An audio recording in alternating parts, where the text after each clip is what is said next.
사랑합니다. 언제나 그렇듯이 은혜와 축복으로 금요 집회를 열어주신 예루살렘 찬양대 감사드리고, 깊이 있고 장엄한 첼로 연주로 하나님께 영광 돌리신 이화영 집사님, 사역을 통해서 하나님 큰 영광 계속 받으시기를 주 안에서 소망하며 축복합니다. 이제 오늘부터 마지막 사도 바울의 일정이 되겠습니다. 가이사라라는 도시에 한 2년간 억류되어 있던 바울은 로마로 이동을 하기 시작합니다. 사도행전 마지막 2장 27장 28장 말씀을 다섯 번에 걸쳐서 여러분하고 좀 깊이 있고 또 심도 있게 은혜롭게 다룰 예정으로 있습니다. 학점으로 신청하시는 분들은 이 말씀 잘 들으시고 또 이렇게 간단하게 설교 요약 좀 하셔야 되는 걸로 알고 있습니다. 그리고 여러분, 이제 오늘 나눠드린 이 순서지 뒷면에 문제지가 있습니다. 오늘 6문제로 구성이 되어 있는데 이게 그렇게 쉽지 않습니다. 나름 제가 조금 꼬아놓은 것도 있고요, 여러분이 생각하는 것을 이렇게 스스로 적어야 되는 부분도 있습니다. 그래서 너 눈 있니 하는 문제가 아니고 생각하고 또 말씀을 잘 이렇게 담아봐야 답이 되는 문제들입니다. 그래서 요 6문제를 하셔서 이제 제출을 하시면 이제 다 마치신 분들에게 학점이 부여되고요. 여기 이제 오늘 금요 집회에 못 나오신 우리 충영 가족들이 훨씬 많습니다. 나오신 분들이 사실은 대표 선수 같은 분들인데, 여기에 나오시는 분들로 한해서 이제 이 학점을 위한 과제들을 잘 하신 분들, 각 교구별로 한 명씩 선정해서 우수상 시상식이 있습니다. 요거는 몰래 할 겁니다. 드러내놓고 하면 다른 분들이 속상할 것 같아서 이제 몰래 할 테인데, 우수상 시상식이 있다는 거 기억해 주시면 좋겠습니다. 이제 사도행전을 마무리해 나가고 또 이 기간이 너무 길어지다 보니까 제 마음속에 과연 우리 성도님들이 이걸 잘 정리하고 있을까 하는 생각이 들어서 이제 전체적인 복습도 좀 해야 되고, 이 2장 이 진도 맞춰서 말씀도 전해야 돼서 약간 부담이 있지만, 매번 모일 때마다 앞에 한 7분, 길면 10분 정도 여태까지 해왔던 사도행전의 아주 중요한 핵심 부분만 또 정리해서 여러분들이 잊을만 하면 기억나도록 그렇게 해볼 생각입니다. 그래서 오늘 사도행전 이제 앞부분 좀 정리를 할 테인데, 특별히 오늘은 사도행전의 시작 부분을 정리하고 이제 끝부분으로 오늘 말씀으로 돌아오려고 합니다. 자, 사도행전의 시작은 어떻게 되냐면, 예수님이 이 십자가에서 죽으시고 부활하셨죠. 이게 누가복음 끝부분에 있습니다. 지난주 주일 말씀 기억하시면 누가복음과 사도행전을 이렇게 하나로 묶어서 뭐라고 그런다 그랬습니까? 누가행전 그랬죠. 이제 누가행전은 붙어 있는 책입니다. 사실은 누가가 굉장히 글을 잘 쓰는 사람입니다. 누가는 유대인이 아니었죠. 그래서 우선 헬라어가 완벽하고요, 의학을 공부해서 그런지 굉장히 논리적입니다. 역사의식도 굉장히 강해서 과학과 인문학을 동시에 훈련받은 사람이라고 이해하면 되겠습니다. 거기다가 깊은 영성까지 있으니까 아주 우리에게 자신의 깨달은 것을 글로 전달하기에는 안성맞춤인 그런 인물이었습니다. 예수님이 돌아가시고 부활하신 다음 그 다음에 이어서 사도행전이 시작이 되는데, 사도행전 시작 부분에 우리가 좀 기억해야 될 게 이렇게 시작이 됩니다. 예수님이 제자들에게 예루살렘에 머물러 있어라. 예루살렘에 머물러 있어라. 그러니까 함부로 움직이지 말아라. 내가 죽고 부활했다는 사실을 보면서 너희들이 너무 충만해서 그냥 명령 지시받지 않고 함부로 뛰어나가는 일 있지 않게 하고, 또 혹시라도 이제 모든 게 끝났다 실망해서 또 자리를 떠나는 일 없게 하라, 이렇게 가르쳐주고 있습니다. 이 부분이 우리가 한번 마음속에 담아야 될 부분입니다. 예수님은 처음 머물러 있으라고 얘기를 하십니다. 그런데 머물러 있는 것이 때로는 이곳이 좋사오니 하고 지나치게 머무를 수 있거든요. 그때는 우리 주님께서 엉덩이 탁 차가지고 나가 그래 버립니다. 근데 요 그 인도하심을 잘 받아야 되는데 이 비슷한 예가 야곱 경우에 나타납니다. 자, 통독 잘 하고 계십니까? 여러분 알고 계시죠? 네, 많이들 하고 계시는 걸로 알고 있고요.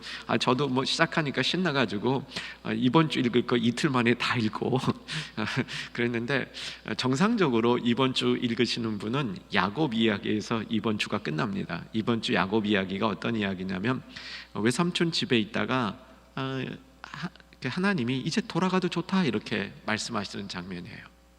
가만 보세요. 야곱이 많은 면에서 준비됐습니다.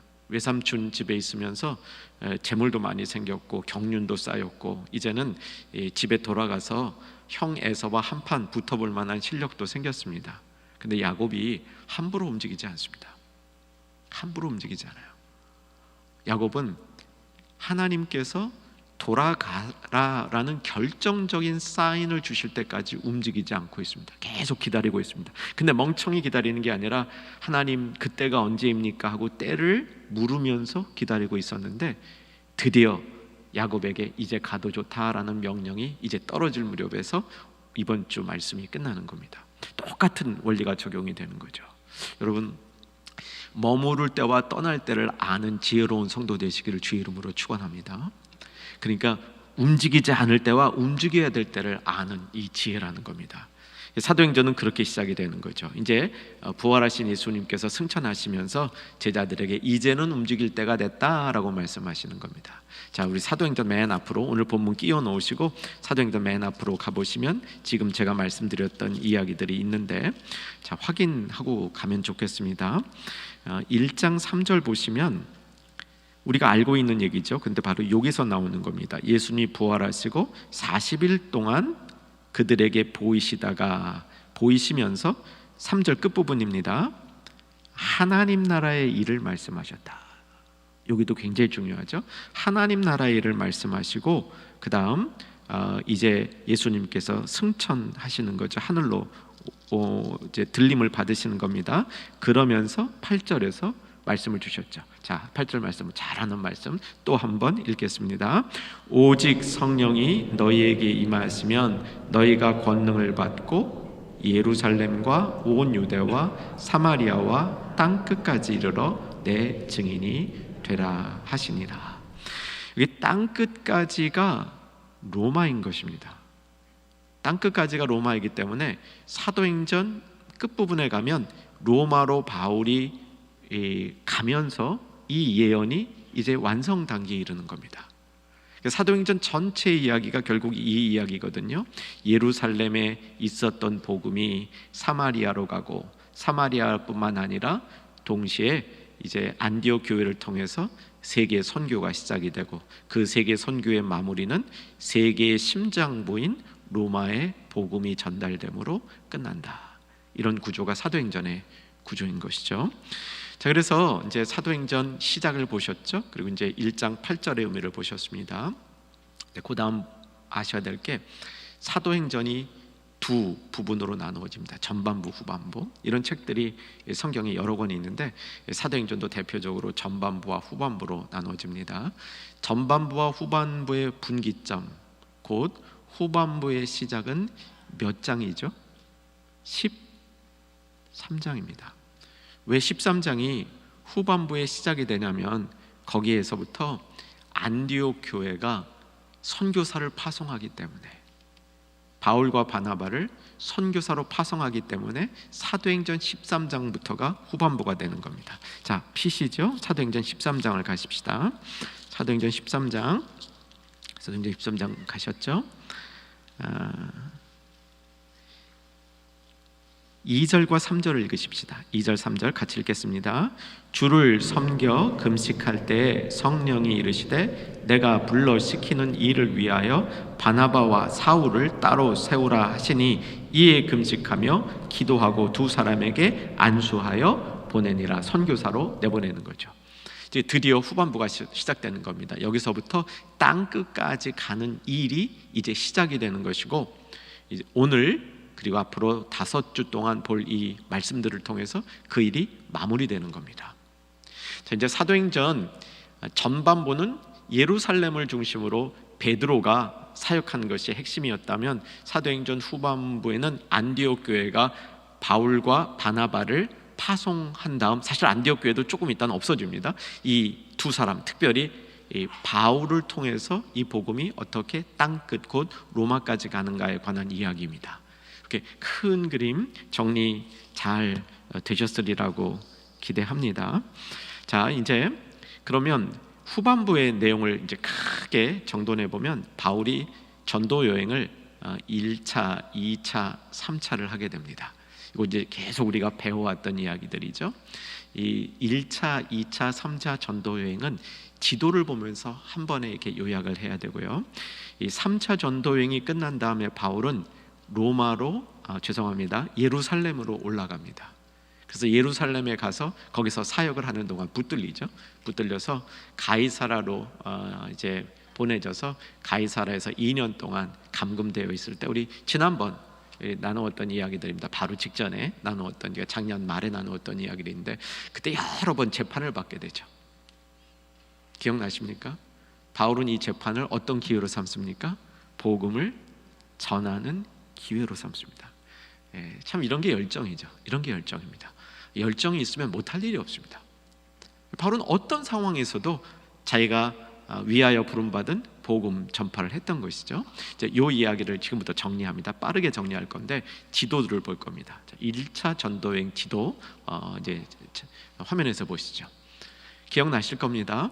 시리아 안디옥을 떠나서 구브로 섬으로 갔다가 구브로 섬에서 이렇게 직진으로 올라가서 버가라는 곳에서 어떤 일이 있었느냐? 같이 데리고 갔던 조수가 하나 있었죠. 이름이 뭡니까? 마가입니다.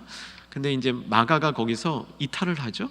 이탈을 한 다음에 버가에서 비시디의 안디옥으로 가서 여러 도시들, 그때는 다 외우셨는데 지금은 또 썩 까먹으셨죠. 그래서 이고니온, 루스드라, 더베 이렇게 갔다가 특징 다시 거꾸로 돌아왔다. 이게 이제 1차 전도 여행의 총 그림입니다. 이때 바울과 바나바가 같이 전도 여행을 나갔었습니다. 자, 2차 전도 여행 지도 보시죠. 2차 전도 여행은 굉장히 지경이 넓어졌죠. 이게 핵심입니다. 1차 전도 여행 갔던 데보다 훨씬 지경이 넓어졌죠. 이게 키인데, 이때는 바울과 바나바가 결별합니다. 그래서 바울이 바나바 없이 새로운 동역자 실라와 함께 이동을 하는 겁니다. 이동 거리가 대단합니다. 그러니까 지금 그 아시아에서 터키 지역을 다 건쳐가지고 그리스 서쪽을 휘젓고 다니는 이 전도 여행이었습니다. 엄청난 길이었죠. 이렇게 육로로 쭉 아시아에서 안디옥에서 이제 육로로 올라가서 다소가 어디였죠? 바울의 고향이었습니다. 다소곳이 꼭 기억하시고요. 다소에서 이제 그 전에 1차 전도여행에 갔던 더베, 루스드라, 이고니온, 비시디의 안디옥 거쳐가지고 저 터키 위쪽으로 쭉 올라갔다가 그 다음에 기억나실 겁니다. 두로아에서 환상을 보죠. 어떤 환상을 봅니까? 마케도니아 사람이 우리 좀 건너와 달라고, 이런 환상을 보죠. 그래서 배로 마케도니아로 넘어갔던 겁니다. 그래서 마케도니아 지역에 있는 빌립보, 데살로니가 이런 지역들을 쭉 이제 선교하고, 그리스 남쪽에 아덴 갔다 고린도 갔다가 고린도에서 좀 오래 사역을 하고, 그 다음 에베소까지 넘어가고 2차 전도 여행을 마치게 됩니다. 굉장히 긴 여행이었습니다. 이거 하나하나 따라가면서 우리가 다 공부했습니다. 그래서 이제 지금은 기억만 이렇게 담으시면 될 것 같아요. 자, 3차 전도 여행은 여행이라기보다는 에베소 한 군데에서 바울이 이렇게 쭉 사역을 했습니다. 에베소 한 군데에서 2차 전도여행 때 에베소까지 가고 끝났죠. 2차 전도여행 다시 한번 올려주시면 에베소까지 가고 끝났습니다. 그런데 3차 전도여행은 바로 그 에베소에 가서 에베소에서만 한 3년을 사역을 합니다. 그리고 바울이 에베소에 있다가 예루살렘으로 올라갈 것을 결정하고 에베소에서 고린도 쪽으로 다시 갑니다. 그랬다가 예루살렘으로 이렇게 이동을 하게 되는데, 이건 지도의 편의상 고린도로 가는 길은 다 생략했고요. 마지막에 에베소를 다시 들렀다가 예루살렘에 올라가는 지도만 보겠습니다. 여기서부터 여러분 조금 헷갈리시고 어려우실 거예요. 자, 밀레도에서 에베소 장로님들을 모셔다가 거기서 이제 눈물로 기도하고, 바울이 자신의 이제 고별 설교 비슷하게 했던 사도행전 20장의 그 말씀, 그 다음에 여러 백기를 통해서 이제 예루살렘으로 들어가게 되죠. 그래서 예루살렘 들어가서 그 이제 두로 그 중간 지역을 거쳐서 이제 예루살렘까지 올라가는 이런 여정이었습니다. 자, 이제 이거 정리해 주시고요. 예루살렘에 있던 바울은 그 예루살렘에서 붙들렸습니다. 그래서 가이사라 가서 한 2년 동안 거기서 이제 가이사라에서 감금되어 있다가 드디어 로마로 가는 배를 타는 겁니다. 이 마지막 배경 말씀드리고 본문으로 들어옵니다. 바울이 왜 로마로 가죠? 바울이 로마로 가는 이유 소개는 정돈되셨죠? 이런 이유죠. 신문을 받을 때마다 복음을 전하다 보니까 재미 붙였어. 이게 쏠쏠해. 효과가 아주 좋아. 그래가지고 바울이 딱 깨달은 게 있습니다. 황제한테 상소하면 황제의 재판을 받을 수 있겠구나, 황제 만날 수 있겠구나, 황제 만나면 복음 전할 수 있겠구나, 로마 황제가 예수 믿게 되면 야 이거 최고다. 이제 그래서 재판을 받기를 원한다 해서 로마로 압송이 되기 시작한 거죠. 그런데 이 바울은 그 이전에 자신이 로마에 가야 된다는 사실을 알고 있었습니다. 죄수로 가야 된다는 생각은 그 감금되어 있을 때 가이사라에서 그런 생각이 들었는데, 그 이전에도 에베소에 있을 때부터 나는 언젠가 로마에 가야 된다라고 바울은 이 계시를 받았던 것 같아요. 그래서 로마에다가 편지를 한 장 썼죠. 이 편지가 그 유명한 로마서입니다. 그 로마서에 보면 내가 너에게 갈 것이다 라고 확신에 찬 이야기를 하고 있습니다. 하나님이 그렇게 명하신 줄 바울이 확실히 알고 있었기 때문이죠. 그런데 그 가는 방법을 깨달은 거예요. 어떻게? 정식으로 나 혼자 가는 게 아니면 죄수가 돼서 국가 비용으로, 내 돈이 아니라 국가 비용으로 안전하게 호송이 되어서 로마 황제 앞에 갈 수 있겠다. 이렇게 그 바울의 계획이 이제 실현되는 장면입니다. 배경은 다 됐습니다. 오늘 본문으로 옵니다. 자, 본문으로 돌아와서 27장 1절 2절이 배경입니다. 1절 2절 배경입니다. 1절 2절 자 읽으십시다. 우리가 배를 타고 이달리아에 가기로 작정되매 바울과 다른 죄수 몇 사람을 아구스도 대의 백부장 율리오란 사람에게 맡기니 아시아 해변 각처로 가려 하는 아드리무떼노 배에 우리가 올라 항해할세 마게도니아 데살로니아 사람 아리스다고도 함께 하니라. 자, 이게 이제 배경인데요. 지금 제가 말씀드린 거예요. 이제 바울이 혼자 가는 게 아니라 몇 사람의 죄수와 같이 움직이고 있는데 그 중에 2절에 보면 아리스다고가 있습니다. 아리스다고는 바울의 제자입니다. 바울의 동역자이고요. 사실은 에베소에 있을 때부터 바울하고 굉장히 같이 다니던 인물이었고 늘 바울과 이동하던 인물이었습니다. 아리스다고에 대한 성경의 구절 하나 같이 보고 가겠습니다. 골로새서 4장 10절 자막으로 보겠습니다. 자, 같이 읽을까요? 나와 함께 갇힌 아리스다고와 바나바의 생질 마가와 이 마가에 대하여 너희가 명을 받았음에 그가 이르거든 영접하라. 마가가 바나바의 이제 생질, 사실은 생질이면 조카인데 사촌이라고 보는 게 더 맞다 말씀드린 기억이 있습니다. 여기에 아리스다고가 나옵니다.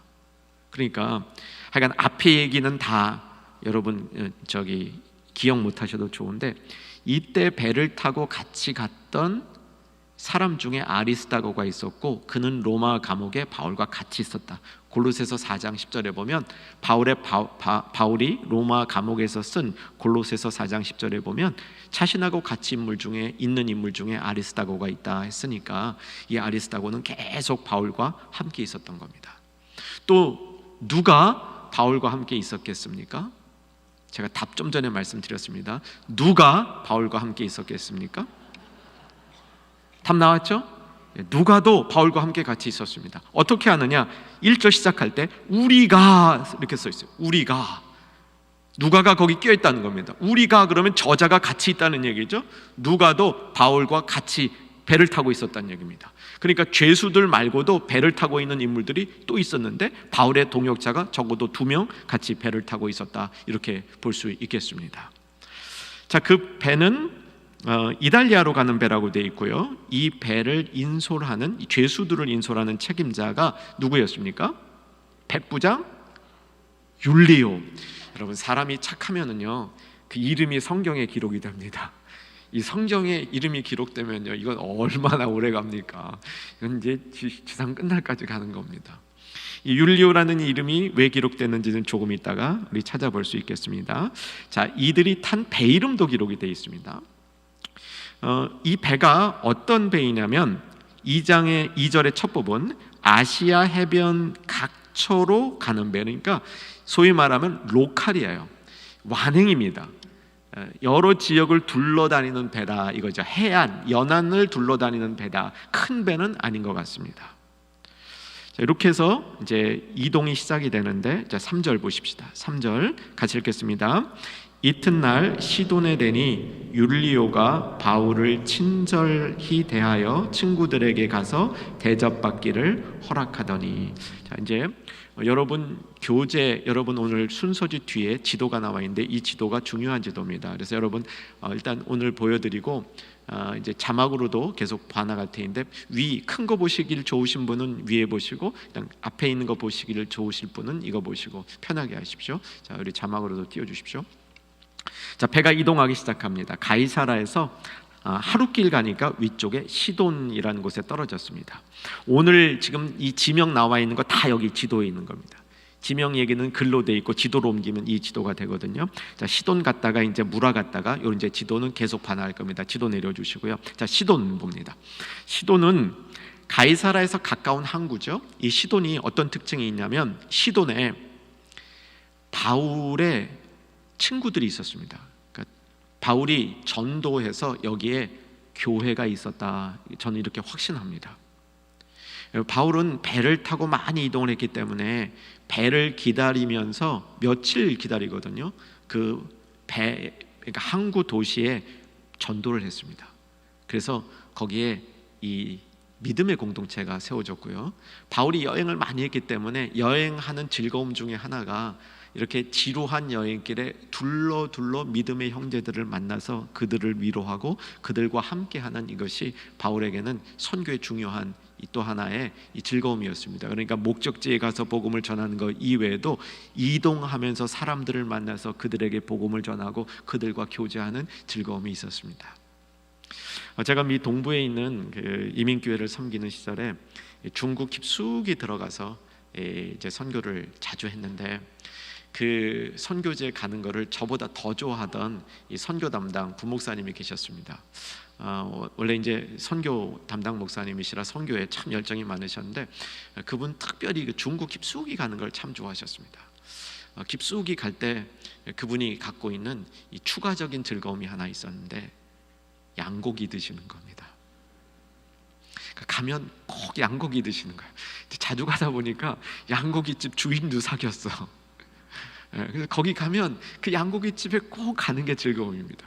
거기 가서 그 사람들 만나고 또 이제 뭐 복음을 전할 수 있는 기회는 아니었지만 이제 그런 것들을 통해서 이 바울은 정말 그 복음까지 전하면서 이렇게 교회를 세워가는 즐거움이었는데, 시돈에 그런 공동체가 있었습니다. 성경을 잘 읽어야 이건 잡혀요. 보통 그냥 대충 읽어갖고는 안 잡히는데, 왜냐하면 이 2번 사도행전에 2차례에 걸쳐서 시돈에서 바울이 복음을 전한 얘기가 나오는데 시돈이란 말을 안 씁니다. 한 번은 베니게라는 말을 쓰고 한 번은 두로라는 말을 씁니다. 근데 두로와 시돈은 비슷한 지역이고요, 연결돼 움직일 수 있고요. 베니게는 시돈이 속한 큰 지역의 이름을 베니게라고 그럽니다. 너무 제가 자세하게 들어가면 여러분 이렇게 이 본질을 좀 놓칠 것 같아서, 오늘 중지를 놓칠 것 같아서 이런 건 그냥 넘어갑니다. 근데 시돈에 믿음의 공동체가 있었습니다. 그런데 오늘 이 본문이 보여주는 중요한 점은 뭐냐면, 이런 믿음의 공동체 사람들을 바울이 만날 수 있도록 율리오가 허락을 했다는 겁니다. 이게 흥미로운 점입니다. 바울은 지금 죄수입니다.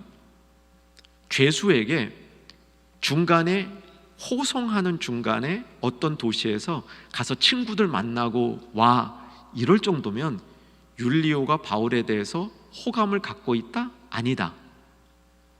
갖고 있다죠. 그 율리오도 괜찮은 사람인 거예요. 그래서 이름이 여기 쓰여 있다고 저는 봅니다. 율리오가 아주 괜찮은 사람인데 여기 쓰인 말을 보시면 3절에 친절히 대하여 이렇게 됩니다. 친절히 대하여. 근데 이거는 좀 이런 번역이 좋은 번역인데 저 같으면 좀 무거운 단어를 쓸 거예요. 그러니까 호의를 베풀어 뭐 이렇게 쓸 것 같아요. 이게 보통 호의가 아닌 거예요. 여러분, 우리 주님이 가르쳐 주신 사랑이 아가페 사랑이죠. 아가페 사랑의 특징이 뭡니까? 무조건적인 사랑이죠. 근데 세상에 예수님 모르는 사람 중에도 굉장히 사람답게 멋지게 사는 사람들이 있습니다. 다른 사람에게 도리를 베풀고 인간의 어떤 정을 베풀고 이런데 크게 무슨 대가를 바라지 아니하고 그렇게 사는 사람들이 여전히 이 세상에 있습니다. 각박해지고 세속주의가 되고 자기 이득만 추구하는 것이 세상이라고 우리가 생각하는데, 여러분, 저와 여러분 경험 가운데 믿지 않은 사람들 중에서도 굉장히 이 인간답게 살아가는 사람들이 있죠. 오히려 믿는 사람들이 부끄러운 경우도 있습니다.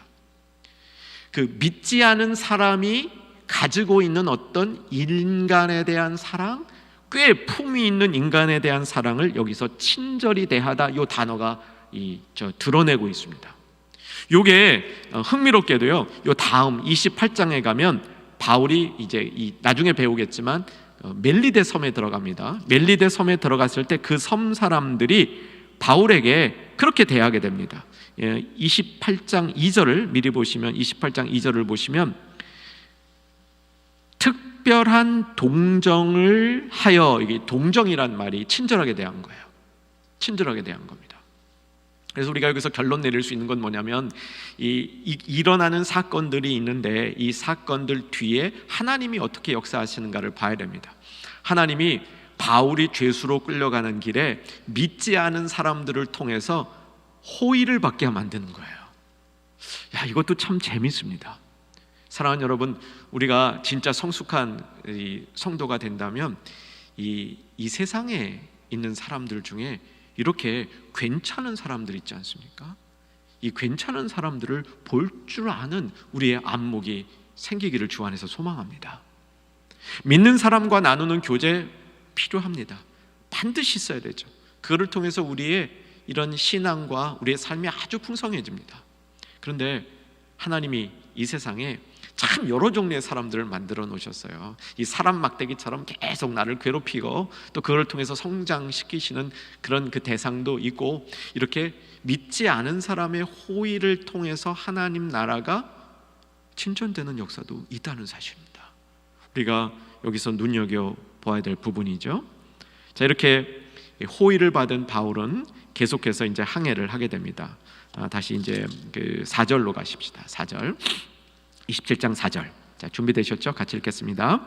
또 거기서 우리가 떠나가다가 맞바람을 피하여 구브로 해안을 의지하고 항해하여 계속 길리기아와 밤빌리아 바다를 건너 루기아의 무라시에 이르러 계속 거기서 백부장이 이달리아로 가려 하는 알렉산드리아 배를 만나 우리를 오르게 하니. 자, 지도 보겠습니다.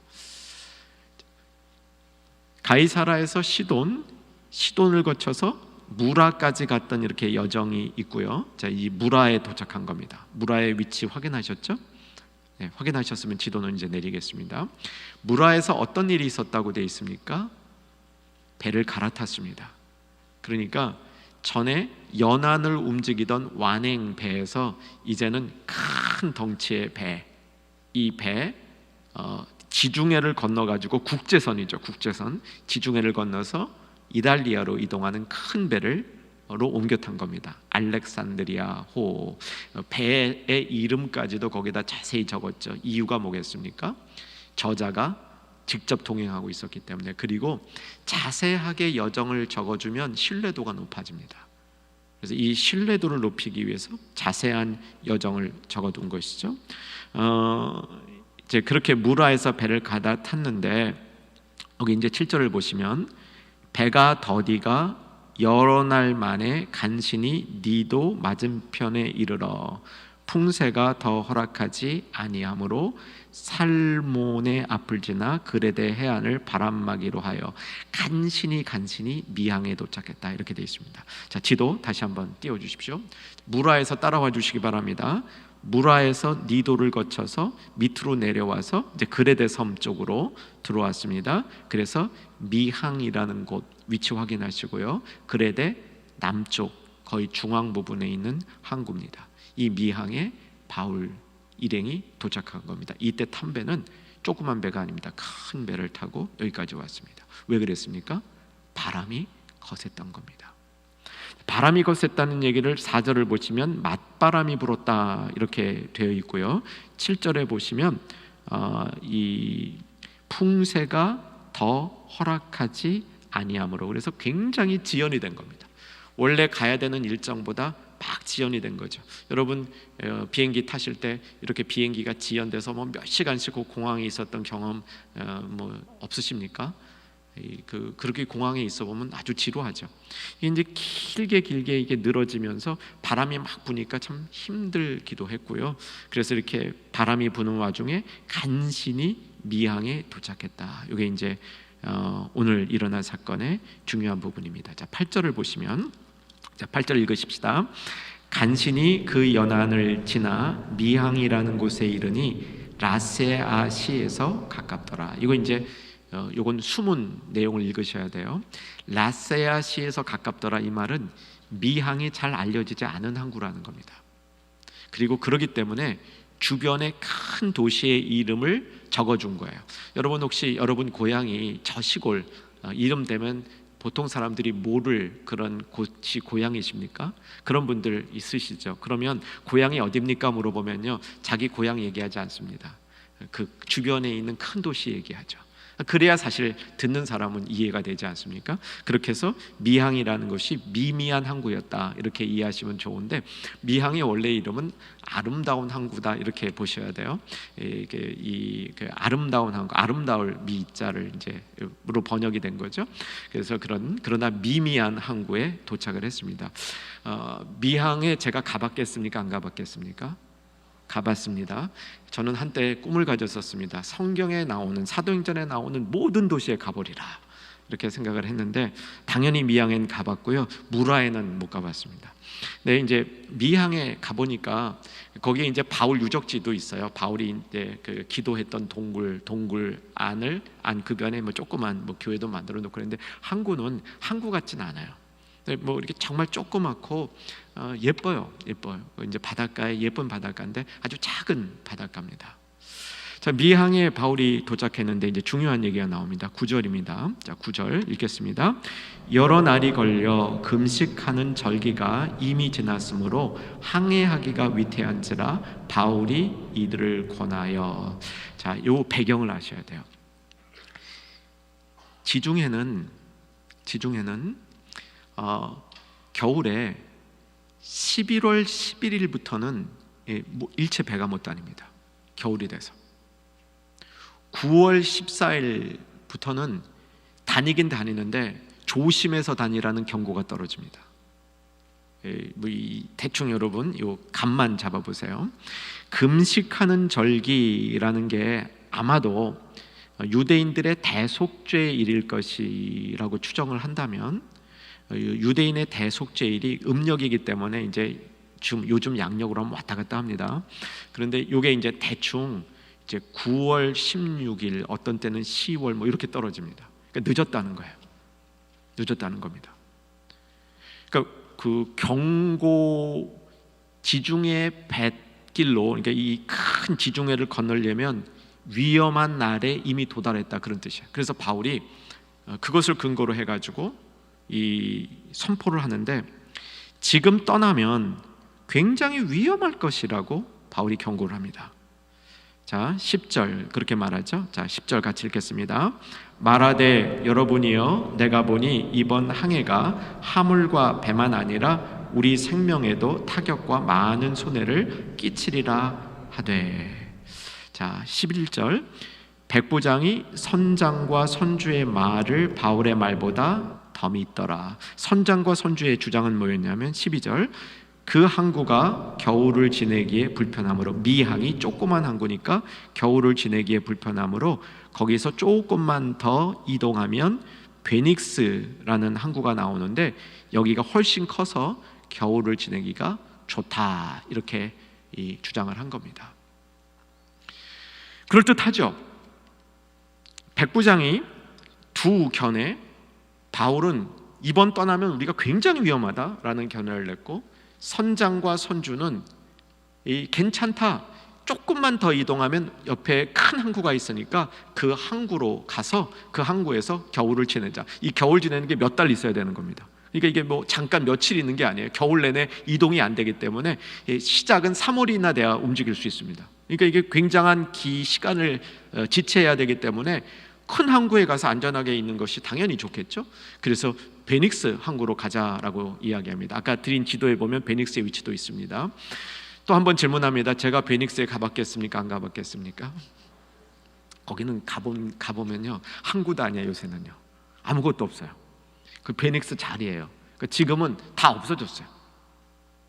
그러니까 항구로서 천년의 조건을 안 갖고 있는 항구란 뜻이에요. 당시에만 이렇게 그 항구로 이름을 날렸을 뿐이지 항구 자체로서 그렇게 가치가 별로 없는 자리라는 겁니다. 근데 이제 그리로 가자고 얘기하는 거예요. 자, 결론은 어떻게 되냐면 선장과 선주의 얘기를 당연히 들었죠. 누가? 백부장이. 그래서 이동을 시작합니다.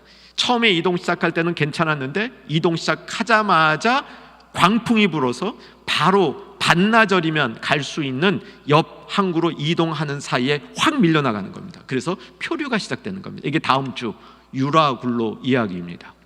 자, 이야기는 그렇게 되고요. 자, 오늘 이제 말씀 메시지를 듣고 좀 늦었지만 이제 기도하는 시간 갖겠습니다. 사랑하는 여러분, 여러분 같으면 누구의 말을 듣겠습니까? 여러분이 백부장 같으면 누구의 말을 듣겠습니까? 믿음 굉장히 좋으시네요. 상식적으로 바울의 말을 듣기가 굉장히 어려운 상황이었죠. 저 같아도 선장과 선주의 말을 들을 가능성이 많습니다. 첫째로서 하나 우리가 알아둬야 될 건 뭐냐면 이 결정을 백부장이 하고 있다는 사실입니다. 백부장은 지금 이 죄수들을 호송하는 사람인데 어떻게 백부장이 이런 결정을 할까 의아스럽죠. 그 의아에 대한 보통 그 성경 학자들의 답은 뭐냐면 이게 이탈리아로 가는, 그러니까 로마로 가고 있는 로마 정부의, 로마 그 제국의 곡물을 실은 배라는 거죠. 그래서 이 곡물을 실은 배였기 때문에 이런 위기 상황 가운데 로마의 군인이 그것을 이렇게 통제할 수 있는 권한이 있다, 뭐 이렇게 해석을 합니다. 아마 그게 맞을 것 같아요. 그런데 백부장이 선장과 선주의 말을 들었더라, 이거는 크게 잘못된 게 아닌 것 같습니다.